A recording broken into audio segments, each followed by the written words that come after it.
Значи, искам да кажа, че това майните са най-гадното племе на земята. Това са лоши хора, зли хора. Някой ще ме пита какво са ми направили майните. Много неща са ми направили. Значи, аз добро от майна не съм видял.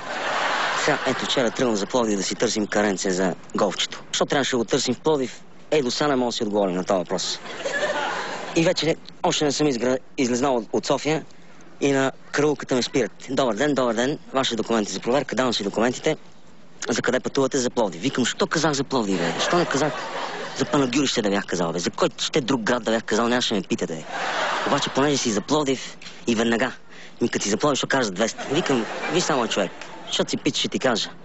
Викам, аз и за Перник да си бях ходил, пак с 200 ще да карам. Дори за Перник, като ходим, карам с 230, защото съм си направил някои корекции по двигателя и изпилил съм там някои неща. Обаче той се оказа майна, неразбран човек, лош. И ми написа акт. И аз стиснах зъби, влезнах в колата и на място направих 230 км в час и пуснах амбряжи и свърчах като ракета. Пускам радиото, не мога да си намерим място от нерви. Той няма, защото съм махнал седалките да ми е по-лека колата. И тръгвам, пускам радио, да слушам малко музика и попаднах на Пловдивско радио. И няма музика, 30 минути няма музика, само новини, те лоши, гадни новини. Казват, вика, дигнали долара спрямо еврото с 3 пункта. Викам, майни мръсни. Що бе? Що го правите това, бе? Не стига, че видео в тъпия град. Ще ми качвате и долара спрямо еврото с 3 пункта. Вие нормални ли сте, бе? Вие сте нещастници, бе. Алчни хора сте вие. Зли хора, бе. И се разтреперих.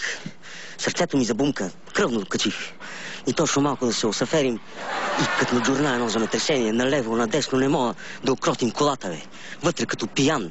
Щех да получим инфаркт. Едва ме окрутих колата и вече така малко се влезах в пътя, да се вика и по радиото казват епицентъра 30 км от Пловдив. Викам, майни гадни, защо, бе? Защо само лошо искате да правите на хората, бе?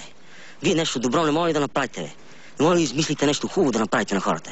След това казват, няма жертви, няма разрушение. Викам, това само майна може да... Всичко там е половинчато, бе, гадно, бе. Не може да направите едно хубаво земетресение с размах, да има много жертви, много разрушения. Не, братче, ситният имат и един тепенца малки, като гнони пъпки там си израснали в града. Не като някаква пернишка мина, влезеш вътре, те зарови каманяк да умреш като дил животно. И точно гледам, треперят ми ръцете от шока, от земетресението. И аз съм тренирал йога и се концентрирам и си правя медитация. И от това ли ме заболе зъба? От тунела там след Ехтиман ли, от мръсния въздух, не знам. Като ме заболе, викам, леле мале, викам, това е най-гадното нещо, което може да ти се случи, бе. Това за Пловдив да тръгнеш, зъб да те заболи, бе. Това на брат ми не мога да го пожелавам, толкова е гадно, бе. Излизам и викам, сега трябва да спрем някой. Поне не съм в мой район, ще го спрем по добрия начин.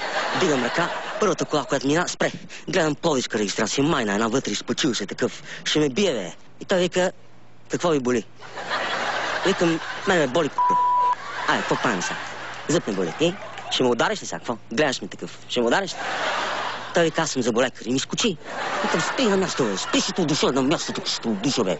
Какво като си заболекар, бе? Паметник ли искаш да ти направим? Той вика, отворете устата да видя. Викам, ауре, аз на майна уста не отварям.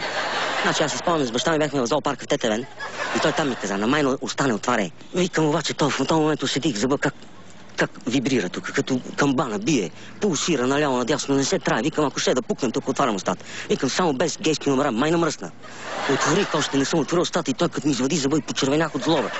Викам, ще го смачкам като гнида, тая майна мръсна. И той се усети и се качи в колата и избега. Върнах се при колата, пипам зъба, няма го, той ми откърнал зъба. Викам, халал да му е, да си носи в тъпя Пловдив. Обаче и болката очуме. Викам, то си ми мина. Качих се в колата, тръгнах. Минах Пазарджик, там бензиностанцията, още малко покарах и спуках гума. Викам, леле, кой ме кара да ходим в Пловдив, бе? Кой, бе? Кой ми го наби това в главата, бе? Каренци ще търсим в Пловдив. Ти лут ли си, бе? В София няма ли, бе? По-скъпо било. Какво като е по-скъпо? Нервите, кой ще ми ги плаща, бе? Слизам от колата, 10 секунди не са минали, път на помощ и го гледам вътре, една майна, все така глава, с малки свински очи, с едни зъби криви, ще ти заде, там ще ти изплюва. Викам, леле, това сега, ако ме фане тук, ще ме убие, ще ме зарови някъде, няма кой да ме открие 100 години, бе. Викам, ще се правим на 2,5. Белки на ме заговори. Гледам там Рило-Родопския масив. Обаче той нахален гадна майна, бе. Зад гърба ми се промуши такъв.